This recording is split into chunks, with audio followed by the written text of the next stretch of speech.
जय हिंद प्रिय विद्यार्थी, स्वागत है आपका आपके अपने यूट्यूब चैनल RS क्लासेस में। आज हम समझने वाले हैं गजानन माधव मुक्तिबोध जी के द्वारा रचित कविता सहर्ष स्वीकारा है को। मैं आपको बता दूं कि मुक्तिबोध जी की जो कविता है सामान्यतः बहुत लंबी होती है। उन्होंने जो भी अपेक्षाकृत छोटे आकार की कविताएं लिखी है उनमें से एक ये है सहर्ष स्वीकारा है। यह कविता है स्वीकारना और सहर्ष स्वीकारना ये दोनों अलग अलग चीज़ें हैं।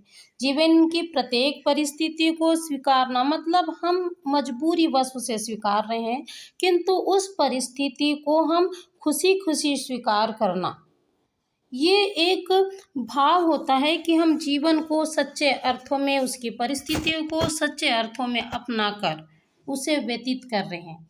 और यही बताना चाहा इस कविता के माध्यम से कवि ने मगर एक हम सबके लिए एक रहस्य रखा है कि उन्हें जीवन के प्रत्येक परिस्थिति को सहर्ष स्वीकारने की प्रेरणा आखिर दे कौन रहा है। उनकी दिव्यांगता माता जी है या प्रेमिका है या ईश्वर है, ऐसा कुछ भी यहाँ पर कविता में दृष्टिगोचर नहीं होता है। तो देखते हैं, मगर इस कविता को आपको पढ़ने में बहुत आनंद आएगा। बहुत सुंदर सी कविता है, चलिए समझते हैं।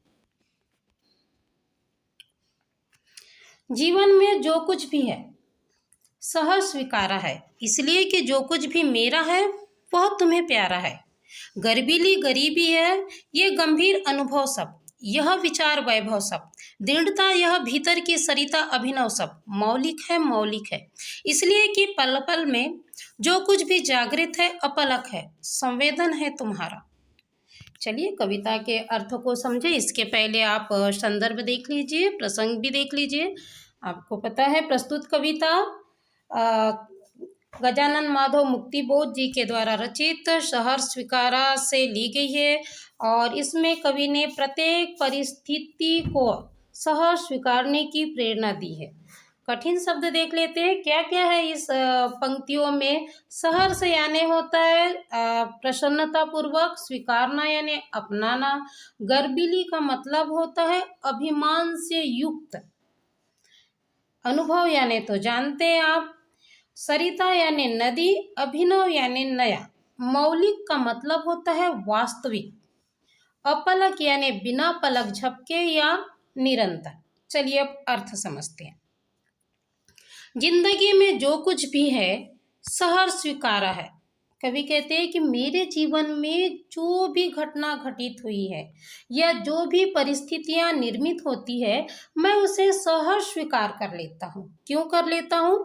इसलिए कि जो कुछ भी मेरा है वह तुम्हें प्यारा है। कहते हैं मैं प्रत्येक परिस्थिति को इसलिए स्वीकार करता हूँ कि जो भी मेरे जीवन में घटित हो रही है वह उसे बहुत प्रिय है। उसे का मतलब या तो ईश्वर हो सकता है या प्रेमिका या माँ, ठीक है, ये वह उसे बहुत प्रिय है। गर्बीली गरीबिया ये गंभीर अनुभव सब, यह विचार वैभव सब। कवि कहते हैं कि ये स्वाभिमान से युक्त गरीबी, ये जीवन का गंभीर अनुभव, यह विचारों का वैभव, दृढ़ता है भीतर की सरिता अभिनव सब। कहते हैं मजबूती से मेरे अंदर बहती हुई भावनाओं की नदी सब नहीं है, मौलिक है, कहते हैं सभी वास्तविक है, इसलिए कि पल पल में जो कुछ भी जागृत है अपलक है, संवेदन है तुम्हारा।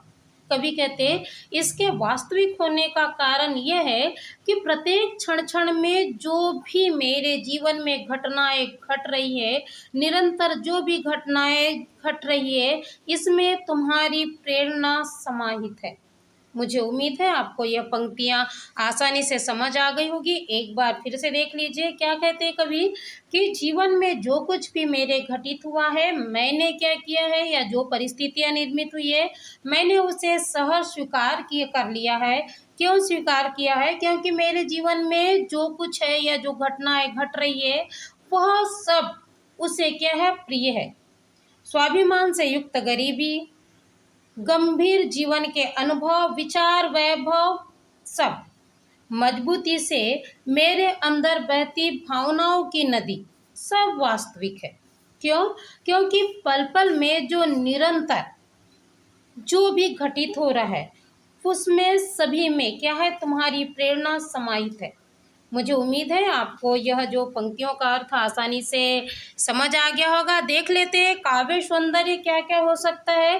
काव्य सौंदर्य में देखिए, पल पल में पुनरुक्ति प्रकाश माफ कीजिए अलंकार है। साथ ही जीवन की प्रत्येक परिस्थिति को सहर्ष स्वीकार करने की बात कही है। और कवि ने यह भी बात कही है कि उनके जीवन में जो कुछ भी घटित हो रहा है उसमें उसकी प्रेमिका या उनकी माता या फिर ईश्वर की प्रेरणा समाहित है। चलिए आगे की पंक्तियों को समझते हैं। जाने क्या रिश्ता है, जाने क्या नाता है, जितना भी उलेड़ता हूँ भर भर फिर आता है। दिल में क्या झरना है, मीठे पानी का सोता है। भीतर वह ऊपर तुम, मुस्काता चांद ज्यों धरती पर रात भर। मुझ पर त्यों तुम्हारा ही खिलता वह चेहरा है। सचमुच मुझे दंड दो कि भूलूं मैं तुम्हें भूल जाने की। दक्षिणी ध्रुव अंधकार अमावस्या, शरीर पर चेहरे पर अंतर में पालू मैं। झेलू मैं उसी में नहा लूं मैं। देखिए क्या कहना चाहते हैं कवि। जाने क्या रिश्ता है, जाने क्या नाता है। कवि कहते हैं न जाने मेरा उससे क्या रिश्ता है, ऐसा कौन सा नाता है, जितना भी उलेड़ता हूँ भर भर फिर आता है। कहते हैं मैं स्नेह रूपी जल को जितना भी उलेड़ता हूँ, बहाता हूँ, वो चारों ओर से समेटकर फिर मेरे अंदर समाहित हो जाता है। दिल में क्या झरना है, कवि सवाल करते हैं क्या मेरे दिल में या मेरे हृदय में प्रेम का कोई झरना है, मीठे पानी का सोता है, क्या कोई मीठे पानी का स्रोत है। भीतर व ऊपर तुम, जो मेरे भीतर मेरे अंतर मन को तृप्त करता है। ऊपर तुम, मुस्काता चांद ज्यों धरती पर रात भर, मुझ पर त्यों तुम्हारा ही खिलता वह चेहरा है। कवि कहते हैं कि मुझे तुम्हारा जो चेहरा है वो किस तरह दिखाई देता है, चांद की तरह मुस्कुराता हुआ दिखाई देता है। मुझे तुम्हारा मुख कैसा प्रतीत होता है या दिखाई देता है, चांद की तरह मुस्कुराता हुआ दिखाई देता है। ऐसा लगता है जैसे मैं धरती पर हूँ और तुम्हारा मुस्कुराता मुख आसमान पर है और उसे मैं रात भर निहारते रहता हूँ। फिर से इन पंक्तियों को देखिए। जाने क्या रिश्ता है, जाने क्या नाता है। कवि कहते हैं न जाने मेरा उससे क्या रिश्ता है, क्या नाता है, जितना भी उलेड़ता हूँ भर भर फिर आता है। कहते मैं इस प्रेम रूपी जल को जितना भी बहाता हूँ चारों ओर से सिमट कर वो मेरे अंदर ही आ जाता है। दिल में क्या झरना है, कवि सवाल करते क्या मेरे अंदर प्रेम का कोई झरना है या मीठे पानी का स्रोत है जो मेरे अंतर मन को तृप्त करता है। वह ऊपर तुम, मुस्काता चांद ज्यों धरती पर रात भर। कहते मुझे तुम्हारा मुख किसकी तरह दिखाई देता है, मुस्कुराते चांद की तरह दिखाई देता है और मुझे ऐसा लगता है जैसे मैं धरती पर रहकर आसमान के मुस्कुराते चांद को क्या करते रहता हूँ, देखते रहता हूँ। मुझे उम्मीद है आसानी से पंक्तियों का अर्थ समझ आ गया होगा। अगली पंक्तियां देखिए। सचमुच मुझे दंड दो कि भूलूं मैं तुम्हें भूल जाने की। दक्षिण ध्रुवी अंधकार अमावस्या, शरीर पर चेहरे पर अंतर में पालू मैं, झेलू मैं उसी में नहा लूं मैं। देखिए एक कवि फिर यहाँ पर कवि के भाव थोड़े बदलते हुए आपको नजर आएंगे। क्या कहते हैं, सचमुच मुझे दंड दो कि भूलूं मैं। कवि कहते हैं कि तुम मुझे भूल जाने का दंड दो, है ना। क्या कहते हैं, तुम मुझे भूल जाने का दंड दो, क्यों दो और कैसा दंड दो। दक्षिणी ध्रुवीय अंधकार अमावस्या, शरीर पर चेहरे पर अंतर में पालू में। कहते हैं और वह दंड किसके समान होना चाहिए कि दक्षिणी ध्रुवों पर 6 मास के अंधेरे के समान हो, जो किस पर, शरीर पर चेहरे पर अंतर में पालू में। कहते हैं और मैं उस दंड के दुख को अपने शरीर पर, अपने चेहरे पर, अपने अंतर्मन में पालू, झेलू मैं उसी में नहा लूं। कहते हैं मैं उस दुख को झेलना चाहता हूँ, उसी से नहा लेना चाहता हूँ। फिर से देखिए पंक्तियां क्या कहते हैं कवि, उससे अपनी प्रेमिका से या अपनी माता से या फिर ईश्वर से क्या कहते हैं कि मुझे भूल जाने का दंड दो। है ना। और वो दंड किस तरह होना चाहिए? दक्षिणी ध्रुव पर 6 मास के अंधेरे के तरह होना चाहिए। और उस दंड को मैं अपने शरीर पर, अपने चेहरे पर, अपने मन में पालूं। उस दंड को मैं क्या करूं? उसे झेलूं और उसी से मैं क्या करूं? नहा लूं। चलिए आगे क्या कहना चाहते हैं कवि, उसे समझते हैं। यहाँ पर काव्य सौंदर्य देख लेते हैं। काव्य सौंदर्य में क्या होगा? जितना भी उलेड़ता हूँ भर भर फिर आता, इसमें विरोधाभास अलंकार है। आपने 11th में समझा है ना, विरोधाभास, जहाँ वास्तविक विरोध ना होते हुए भी विरोध का आभास होता है। यानी कवि कहता है कि मैं उसे खर्च करता हूँ फिर भी भर जाता है, तो ये थोड़ा सा विरोध जैसी बात है, इसलिए विरोधाभास अलंकार है। दिल में क्या झरना है? यहाँ प्रश्न अलंकार है, क्योंकि कवि सवाल कर रहा है अपने आप से। और सचमुच मुझे दंड दो कि भूलू मैं, इसमें अनुप्रास अलंकार है। और एक क्या है, कवि के जो सहर्ष दुख को सहन करने की जो भाव है वह इसमें स्पष्ट दिखाई दे रहा है। चलिए आगे पंक्तियों को समझते हैं। इसलिए कि तुमसे ही परिवेष्टित आच्छादित रहने की रमणीय यह उजेला सहा नहीं जाता, नहीं सहा जाता। ममता के बादल की मंडराती कोमलता भीतर पिराती है, कमजोर और अक्षम अब हो गई है आत्मा यहाँ। छटपटाती छाती की भवितव्यता डराती है, बहलाती सहलाती आत्मीयता बर्दाश्त नहीं होती है। इसको हम समझे पंक्तियों को। चलिए इसके कुछ कठिन शब्दों को देख लेते हैं। परिवेष्टित यानी होता है चारों ओर से, आच्छादित यानी छाया हुआ होना, उजेला यानी प्रकाश उजाला, मंडराती यानी मंडराना, भवितव्यता यानी होता है भविष्य की आशंका, बर्दाश्त यानी सहन। अब क्यों चाहते हैं कवि अपनी प्रेमिका को भूलना या उसे भूलना? क्या कहना चाहते? देखिए, इसलिए कि तुमसे ही परिवेष्टित आच्छादित, कवि कहते हैं मैं तुम्हें इसलिए भूलना चाहता हूँ क्योंकि तुम चारों ओर, तुम्हारा जो स्नेह है, तुम्हारी जो भावना है चारों ओर मेरे क्या है? छाई हुई है। रहने की रमणीय यह उजाला, कहते हैं चारों ओर तुम्हारी रमणीयता का उजाला मेरे छाया हुआ है, सहा नहीं जाता, नहीं सहा जाता। और कहते हैं यह प्रकाश अब मुझसे सहा नहीं जाता है। क्यों नहीं सहा जाता है?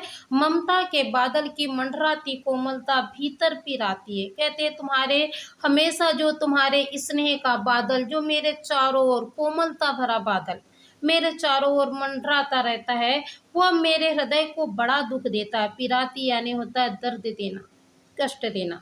कहते हैं हमेशा चारों ओर जो मेरे, जो चारों ओर जो कोमल बादल की तरह तुम्हारा स्नेह मंडराता है, मेरे हृदय को बड़ा दुख देता है। कोमलता और अक्षम अब हो गई है आत्मा यहाँ। ऐसा लगता है तुम्हारे स्नेह के कारण मैं दिन ब दिन कमजोर और अशक्त होते जा रहा हूँ। छटपटाती छाती की भवितव्यता डराती है, और फिर मेरे हृदय को भविष्य की जो आशंका है डरा देती है। बहलाती सहलाती आत्मीयता बर्दाश्त नहीं होती है कि मैं भविष्य में तुम्हारे बगैर किस तरह जीवन जी पाऊंगा। बहलाती सहलाती आत्मीयता बर्दाश्त नहीं होती, इसलिए कहते हैं जब तुम मुझे बहलाती हो, सहलाती हो या आत्मीयता दिखाती हो तो मुझे ये बर्दाश्त नहीं होता है। चलिए फिर से अर्थ समझते हैं। कवि कहते हैं मैं तुम्हें इसलिए भूल जाना चाहता हूँ क्योंकि तुम हर समय मेरे चारों ओर, तुम्हारा स्नेह छाया हुआ रहता है। तुम्हारा रमणीय जो उजाला, जो स्नेह का जो रमणीय उजाला है जो चारों ओर मेरे छाया रहता है, मुझे सहन नहीं होता है। वो सहन इसलिए नहीं होता है क्योंकि तुम्हारे जो ममता के कोमल बादल जो चारों ओर हमेशा मेरे मंडराते रहते, वो अंदर से मुझे दुख देते हैं।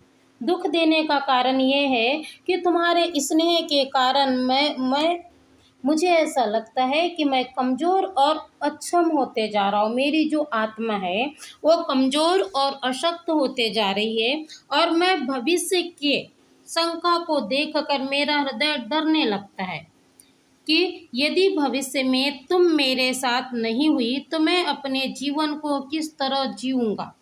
बहलाती सहलाती आत्मीयता बर्दाश्त नहीं होती, इसलिए जब तुम मुझे बहलाती हो, सहलाती हो या आत्मीयता दिखाती हो तो मुझे यह तुम्हारी आत्मीयता बर्दाश्त नहीं होती है। चलिए देख लेते हैं काव्य सौंदर्य क्या होगा। काव्य सौंदर्य इसमें कवि क्या है, पूर्ण रूप से प्रेम में डूबने की बात नहीं करता है, बल्कि उससे निकलकर आत्मनिर्भर होने की बात करता है।